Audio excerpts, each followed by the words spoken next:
오늘은 믿음의 사람 삼손에 대해서 설교하려고 합니다. 사사 삼손 이야기는 사사기 13장부터 16장까지의 기록이 되어 있습니다. 삼손이라는 인물은 예수 믿지 않는 사람들도 또 예수 믿는 사람들도 익히 아는 인물입니다.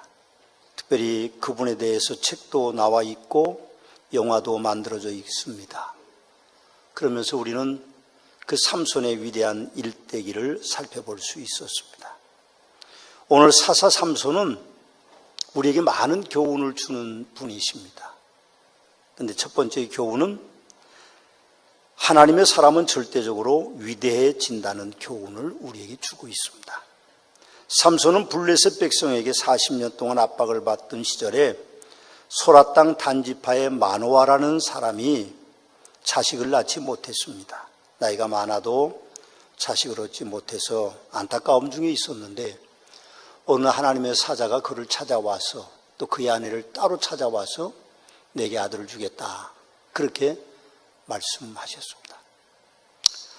우리가 살면서 여러 가지 많은 어려움들이 있지만 사실은 우리 소원을 이루지 못하는 일들의 안타까움이 많은데 어느 하나님이 그 소원을 들어주신다 그러면 기드온처럼 또 오늘 삼손의 아버지 마노아처럼 어떤 증거를 요구할 것입니다.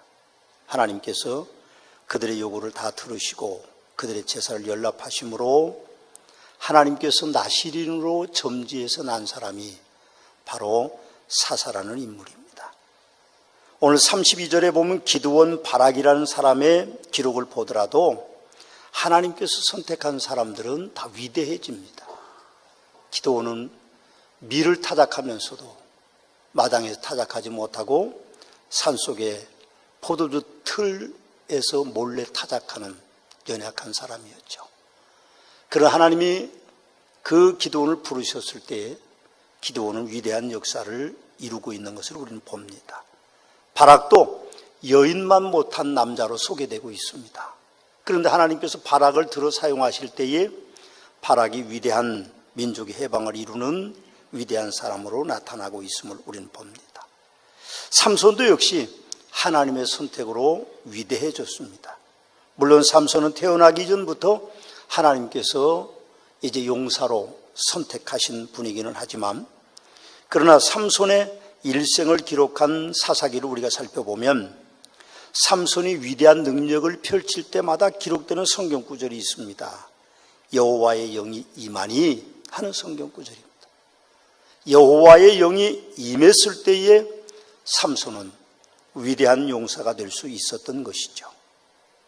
13장 25절에 보면 소라와 에스다올 사이 마네단에서 여호와의 영이 그를 움직이기 시작했다고 말씀하고 있고 14장 6절 말씀해 보니까 여호와의 영이 삼손에게 강하게 임하니까 그 손으로 사자를 찢기를 새끼 염소를 찢는 것처럼 했다고 말하고 있고 14장 19절 말씀해 보니까 여호와의 영이 삼손에게 갑자기 임하심에 삼손이 아스글론으로 내려가서 그곳 사람 30명을 쳐 죽였다고 말하고 있고 사사기 15장 14절 말씀해 보니까 삼손이 레이의 이름에 블레셋 사람들이 그에게로 마주 나가며 소리 지를 때 여호와의 영이 삼손에게 갑자기 임하심에 그의 묶였던 밧줄을 스스로 끊고 새나기 턱뼈로 1000명이나 되는 블레셋 사람들을 죽였다라고 기록하고 있음을 봅니다. 또 삼손이 들릴라의 유혹에 빠져서 머리털이 다 깎여서 평민이 됐고 평범한 사람이 됐고 블레셋 사람들이 그의 두 눈을 다 뽑아서 블레셋 사람들에게 노름거리가 조롱거리가 되는 그 가운데 있을 때에 삼손은 하나님 앞에 울부짖었고 하나님의 영이 임하셔서 삼손이 이르되 블레셋 사람과 함께 죽기를 원하노라 하고 살아있을 때 죽인 사람보다 마지막 그가 두 기둥을 붙잡고 빌딩을 무너뜨리면서 죽인 블레셋 사람들의 숫자가 더 많았다. 그렇게 기록하고 있습니다. 하나님의 영이 임하시면 하나님의 영이 갑자기 임하시면 하나님께서 기도를 들어 응답하시면 놀라운 용사가 되고 있었던 것을 봅니다. 그러나 하나님께서 삼손을 선택했을 때 삼손이 위대한 역사를 이루고 있는 것을 우리는 봅니다. 사랑하는 서문학교 성도 여러분, 우리도 하나님께서 우리를 무조건 선택하셨습니다. 그 선택함을 받은 성도로서 우리가 하나님의 영에, 하나님의 성령님에 사로잡히면 위대한 일을 이룰 수 있습니다. 70인의 제자들이 예수님의 파송을 받고 나가서 돌아오면서 예수님께 그렇게 보고했습니다. 선생님, 놀라운 일이 일어났습니다. 우리가 복음을 전하는 사람들이 굴복했고, 우리가 병든 사람을 위해 손 얹어 기도한 적 그들의 병이 낫고, 귀신 들린 사람의 귀신을 주의 이름으로 내쫓았습니다. 그렇게 말할 때에 그 위대한 능력이 제자들에게 있는 것이 아니었죠. 성령 하나님이 그들과 함께 있을 때에 일어나는 일입니다. 그러나 만일 우리가 사람의 생각에 갇혀 사는 성도라고 한다면 위대한 일을 이룰 수는 없을 것입니다. 하나님의 영을 떠난 사람의 생각은 언제든지 갈라디아서 5장에 기록되어 있는 일들이 일어납니다. 육체의 일은 분명하니 곧 음행과 더러운 것, 호색과 우상숭배와 주술과 원수 맺는 것과 분쟁과 시기와 분냄과 당지는 것, 분별함과 이단과 투기와 술취함과 방탕함이라. 다 육체에 거하는 사람들은 이럴 수밖에 없는 것이죠. 예수 믿는 사람도 예외는 아닙니다. 하나님의 영에 사로잡히지 않으면 우리도 역시 세상 사람들과 똑같은 존재일 수밖에 없는 것이죠. 하나님의 유업을 받지 못한다는 말씀에 우리는 경고의 음성으로 들어야 됩니다. 그러나 하나님의 영을 따르면 갈라디아서 5장의 가르침처럼 오직 성령의 열매는 사랑과 희락과 화평과 오래참과 자비와 양선과 충성과 온유와 절제니 이 같은 것들을 금지할 법이 없다고 말씀하시면서, 그래서 예수의 사람들은 육체와 함께 그 정욕과 탐심을 십자가에 못 박았느니라고 그렇게 우리에게 말씀하고 있습니다. 하나님의 성령에 사로잡히면 그리스도의 일을 위해서 위대한 사람으로 변화됩니다. 여러분, 어떤 편을 선택하시겠습니까? 물론 선택은 자유입니다.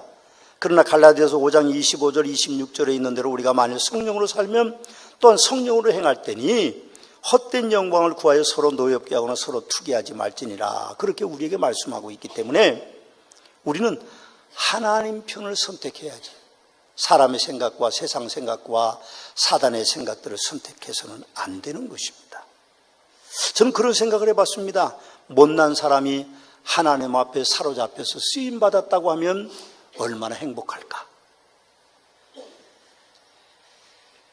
저는 못났지만 하나님께서 저를 감사하게도 선택해 주셔서 오늘 이 자리에 서 있습니다.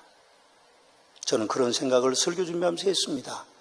저의 남은 생에도 하나님의 사람 바울 사도의 고백과 같이 나의 나된 것은 주님의 은혜라고 고백하면서 하나님을 사람으로 살기를 원합니다. 여러분, 뭘 선택하시겠습니까?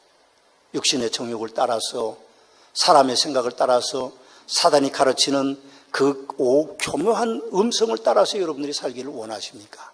아니면 하나님을 따라서 살기를 원하십니까?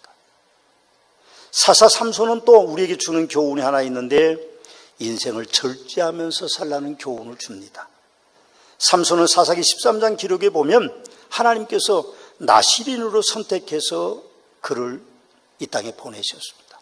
놀라운 것은 그의 아버지, 그의 어머니도 포도주와 독주를 마시지 말고 부정한 것을 행하지 말라고 명령하시면서 너에게 아들이 있을 것이니 그 아들을 독주와 포도주를 마시지 말고 부정한 일을 행하지 말고, 그리고 머리에 삭도를 대지 말라고 나시린으로 정해서, 그리고 점지해서 태어난 사람입니다. 삼손이 나시린으로 살았을 때에는 하나님의 영이 그를 움직이기 시작했습니다. 그래서 손에 아무것도 없이 사자를 찢기를 염수색이 찢는 것 같이 하고, 하나님의 영이 삼손에게 갑자기 임하시니까 삼손이 아스글론에 내려가 30명을 쳐 죽이고, 또 여호와의 영이 삼손에게 갑자기 임하심에 삼손이 나귀의 새 턱뼈를 보고 손을 내밀어 짚고 그것으로 1000명이나 되는 적을 물리치는 놀라운 역사가 일어나고, 삼손이 하나님의 영이 임하시니까 그 큰 빌딩의 두 기둥을 끌어안고 그 기둥을 무너뜨리는 일들이 일어나고 있음을 봅니다. 사람에게 절제의 은혜가 없으면 그가 가진 능력은 마치 미친 사람에게 나뭇가시를 들려주는 것과 같습니다. 어디로 휘둘릴지, 누구에게 휘둘릴지 모르는 거죠. 성도들에게도 절제는 하나님의 은혜를 얻는 축복의 통로입니다. 우리가 만일 절제하지 못하고 산다고 하면 미친 사람에게 가시나무를 든 꼴이 될 수밖에 없습니다. 아무에게나 가시나무를 휘두르겠죠. 오죽하면 잠언 11장 22절에 보면 아름다운 여인이 삼가지 아니하는 것은 마치 돼지코의 금고리 같다고 말씀하고 계십니다. 그렇습니다. 옳습니다. 우리들에겐 절제의 은혜가 필요합니다. 되지도 않았는데 된 것처럼 생각하는 것이 모든 사람, 저를 포함해서 모든 사람들이 갖는 생각입니다. 나는 아니겠지, 나는 아니라고 생각합니다. 그럼 여러분, 하나님 앞에 누가 아닌 사람이 있겠습니까? 누가 의로운 사람이 있겠습니까? 우리는 절제하면서 살아야 됩니다. 그것이 성도들의 모습이고 그것이 성령님의 열매입니다. 세 번째, 삼손에 우리에게 주는 교훈은 회개의 가치입니다. 그럼 회개가 얼마나 큰 가치가 있는지 삼손의 일대기를 보면서 우리는 알 수 있습니다. 사사기 16장 28절에 보면 삼손이 여호와께 부르짖어 이르되 주 여호와여 구하옵나니 나를 생각하옵소서. 하나님이여 구하옵나니 이번만 나를 강하게 하사 나의 두 눈을 뺀 블레 사람에게 원수를 단번에 갚게 하옵소서 하고 그렇게 간구합니다. 그 울부짖음이 하늘에 상달돼서 삼손은 다시 성령의 힘을 얻어서 두 기둥을 끌어안고 무너뜨려서 블레셋 사람을 죽이는 역사들이 있습니다. 역사의 기록은 그렇게 되어 있지만 사실은 우리가 깊이 생각해 보면 삼손이 머리도 다 깎이고 두 눈 다 빼임을 당하고 아내에게 배신당한 거죠. 놋줄로 묶이고 맷돌을 돌리면서 블레셋 사람들의 구경거리가 되는 그런 날들이 계속됐으니까 삼손이 얼마나 많이 후회하고 회개했을까요? 그럼 혹시 지은 죄가 많으신가요? 저도 지은 죄가 많습니다. 우리는 지은 죄를 사람에게가 아닌 인자하시고 자비하신 하나님께 고백하셔야 됩니다. 사람에게 죄를 고백하지 마십시오. 혹시 남의 것을 토색한 일, 빼앗은 일이 있으면 몰래 갖다 주고 줄 수는 있지만 사람에게 죄를 고백해서 용서받는 것이 아니라, 물론 그럴 수도 있겠습니다만 진정한 회개는 하나님께 하는 것입니다. 이사야 1장 18절 말씀에 보면 여호와께서 그렇게 말씀하십니다. 오라 우리가 서로 변론하자. 너희 죄가 주홍 같을지라도 눈과 같이 희어질 것이요 진홍같이 붉을지라도 양털같이 희게 되리라. 그렇게 말씀하셨습니다. 시편 51편에 가보면 다윗의 시가 기록되어 있는데 다윗이 우리아의 아내 바세바 동침한 후에 선지자 나단이 그를 찾아왔을 때 고백하는 회개의 기도입니다. 하나님이여 주의 인자를 따라 내게 은혜를 베푸시며 주의 많은 긍휼을 따라 내 죄악을 지워주소서. 나의 죄악을 맑게 씻으시며 나의 죄를 깨끗이 제하소서라고 회개하는 기도문이 기록되어 있습니다. 사도행전 2장 21절과 요엘서 2장 32절, 로마서 10장 13절 말씀에 보면 누구든지 주의 이름을 부르는 자는 구원을 얻으리라고 말씀하셨습니다. 옳습니다. 천국은 죄 없는 사람이 가는 곳이 아닙니다. 오해하지 마십시오. 천국은 의인이 가는 곳이 아니라 천국은 예수 그리스도의 보혈의 공로로 회개하여서 씻음을 입은 사람들이 세마포를 입고 가는 곳이 천국입니다. 거기는요 성도들만 가는 곳입니다. 의로운 행위를 한 사람들이 오는 곳이 아니죠. 오직 예수 그리스도의 보혈의 공로 앞에 무릎을 꿇고 회개한 사람들이, 사죄함을 받은 사람들이 가는 곳입니다. 하나님께서 삼손이 위대한 사람으로 생을 마감하게 해주신 것은요 회개의 은혜를 우리가 기억하도록 하기 위한 것입니다. 예수님의 12제자 가운데 위대한 제자가 둘이 있었습니다. 한 사람은 단순하고 우직하고 무지한 사람 베드로였고, 한 사람은 지혜롭고 똑똑하고 셈이 빠른 가룟 유다였습니다.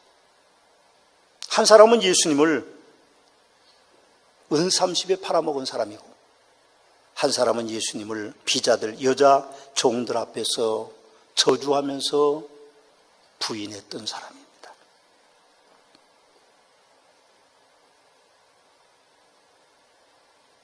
누가 더 하나님 앞에 큰 죄를 지었을까요? 가룟 유다가 더 큰 죄를 지었습니까? 아니면 베드로가 더 큰 죄를 지었습니까? 저는 죄는 똑같다고 생각합니다. 팔아먹은 사람이나 예수님을 저주하면서 부인한 사람이나 제자는 아니죠. 제자의 모습은 아닙니다. 그러나 하나님께서 베드로를 위대한 수제자로 사용하셨고 가룟 유다는 스스로 자결하는 길을 선택하도록 하셨습니다. 그 이유가 뭘까요? 그들의 죄가 아닙니다. 베드로는 밖에 나와서 통곡하면서 회개했고 유다는 회개하지 않고 은 30을 제사장들이 받지 않으니까 성전에 던져놓은 사람이었습니다. 우리가 사는 이 세상에도 어떤 사람들은 그렇게 말합니다. 당신은 회개 기도를 하냐? 합니다. 그러면 당신이 구원받은 거 아니라고 가르치는 이단들이 있습니다. 여러분, 우리가 사는 날 동안 눈물로 회개하는 기도를 해야 됩니다. 이미 우리는 예수 그리스도의 여러분들 의로운 사람이 됐지만 그 은혜대로 살지 못하는 안타까움이 우리에게 있기 때문에 우리는 눈물로 회개하면서 기도하는 것입니다. 우리가 회개는 죽는 날까지 해야 됩니다. 우리의 죄가 계속되기 때문이죠. 물론 우리는 죄를 짓지 않기 위해서 몸부림치고 안타까워하겠지만 그러나 이 땅에는 의인은 없나니 하나도 없습니다. 어떤 사람들이 가는 중에 잡힌 여자를 데리고 예수님께로 왔습니다. 예수님께 와서 그렇게 말했습니다. 선생님, 모세 율법에는요, 간음 중에 잡힌 자는 돌로 치라고 하셨는데 어떻게 할까요? 예수님은 아무 말씀 없으시고 땅에 앉으셔서 글을 쓰셨습니다. 한참 글을 쓰시더니 너희 중에 죄 없는 자가 먼저 돌로 치라 그렇게 말씀하시고 다시 글을 쓰셨습니다. 저는 그 글이 무엇일지 몹시 궁금합니다. 제자들도 그런 얘기 안 해주고 있어요. 무슨 글을 쓰셨는지, 아람어로 쓰셨는지 아니면 히브리어로 쓰셨는지 아니면 헬라어로 쓰셨는지 아니면 천상의 언어로 쓰셨는지 우리가 알 수는 없지만 예수님이 조금 위에 일어나서 보니까 여인만 남아있고 돌로 치려는 자들은 다 없어졌습니다. 성경에 보면 나이가 많은 사람부터 하나씩 둘씩 떠나서 여인과 예수님만 남았습니다. 예수님도 그렇게 말씀하셨습니다. 내가 너희 죄를 묻지 아니할 것이니 다시는 가서 죄를 짓지 말라고 말씀하셨습니다. 의인은 없습니다. 하나도 없죠. 있을 수 없습니다. 문제는 우리가 하나님 앞에 회개하느냐 그렇지 않느냐가 결정되는 것입니다. 회개는요, 위대한 가치가 있습니다. 이 위대한 회개의 가치를 우리가 기억하고 사는 것이 어쩌면 큰 축복이라고 생각이 듭니다. 예수님께서 사역을 시작하시면서 회개하라 천국이 가까웠느니라 그렇게 말씀하시면서 독사의 자식들이라고 사람들에게 그렇게 말씀하셨습니다. 그러면서 예수님은 하늘 복음을 전파하셨고 그리고 가르치시고 그들의 병을 고치시는 역사를 하셨습니다. 그런데 참 놀라운 거는요, 누가복음 11장 32절을 가서 보십시오. 거기 가보면 참 묘한 내용이 기록되어 있습니다. 예수님이 말씀하셨습니다. 심판때에 니느웨 사람들이 일어나 2세대 사람들을 정죄하리니 이는 그들이 요나의 전도를 듣고 회개하였음이거니와 요나보다 더 큰 이가 여기 있느니라 그렇게 말씀하셨는데 끝에 요나보다 더 큰 이는 바로 예수 그리스도를 말씀하는 것인데 심판때에 니느웨 사람들이 2세대 사람들을 정죄할 것이다. 그런데 그 이유가 그들이 요나의 전도를 듣고 회개하였기 때문이라고 그렇게 말씀하십니다. 저는 니느웨 사람들이 우리를 심판하리라고는 생각하지 않습니다. 예수님이 말씀하신 것은 그런 의도가 아니라 회개의 가치를 높이 평가하는 것입니다. 여러분, 죄가 중요한 것이 아닙니다. 회개가 중요한 것입니다. 죄를 짓지 않으라고 하는 것이 중요한 것이 아니라 그 죄를 짓고 진심으로 회개했느냐 하는 것이 더 중요하다는 것입니다. 회개의 가치는 놀라운 것입니다. 삼손은 우리에게 그 회개의 가치를 들려주고 있습니다. 그가 회개했을 때에, 살아있을 때에 죽인 블레 사람의 숫자보다 회개하면서 하나님 앞에 울부짖으면서 죽였던 블레 사람들의 숫자가 더 많다고 기록하고 있습니다. 네 번째로 삼손이 우리에게 주는 마지막 교훈은 희망입니다. 인생의 마지막까지 우리에게는 희망이 있습니다. 삼손의 희망이 뭐였을까요? 들릴라였을까요? 그네 안에 예쁜 여자 얻는 거였을까요? 아닐 것입니다. 삼손이 아내 들릴라를 배신당하고 머리 깎이고 눈 빠지고 맷돌 돌리고 블레셋 사람들의 구경거리가 되었습니다. 그러나 삼손은 마지막 희망은 자기 민족의 자유였습니다. 블레셋 사람을 물리치는 것이었습니다. 그래서 어린 소년을 붙잡고 나에게 이 건물의 가장 중요한 기둥으로 안내를 해줘라. 그래서 받치고 있는 두 개의 기둥을 끌어안고 그리고 하나님 앞에 울부짖고 회개하면서 그 기둥을 들었었더니 하나님의 영이 갑자기 그에게 임해서, 성경은 그런 얘기 없습니다. 제가 그냥 앞에 구절들을 인용해서 성령이 갑자기 하나님의 영이 임하셔서 힘 빠졌던 삼손에게 힘을 주시고 그래서 블레셋 사람들과 함께 죽음을 선택한 것을 우리는 봅니다. 사랑하는 성도 여러분, 삶이 그대를 속일지라도 슬퍼하거나 노하지 말라. 우울한 날을 견디면 믿으라 기쁨의 날이 오리니. 어디서 많이 듣던 얘기죠? 여러분 가슴을 한번 두드려 보시죠. 아직 나에겐 희망이 있다. 아직 나에겐 희망이 있어. 희망이 있어요. 늙었다고, 망했다고, 병들었다고 희망이 없는 게 아닙니다. 희망이 있습니다. 여러분 삼손의 인생은 해피엔딩이었습니다. 한번 찾아보실까요? 사사기 16장 30절 31절입니다.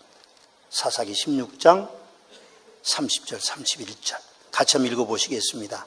삼손이 이르되 블레셋 사람과 함께 죽기를 원하노라 하고 힘을 다하여 몸을 굽히매 그 집이 곧 무너져 그 안에 있는 모든 방백들과 온 백성을 덮이니 삼손이 죽을 때에 죽인 자가 살았을 때에 죽인 자보다 더욱 많았더라 그렇게 이야기합니다.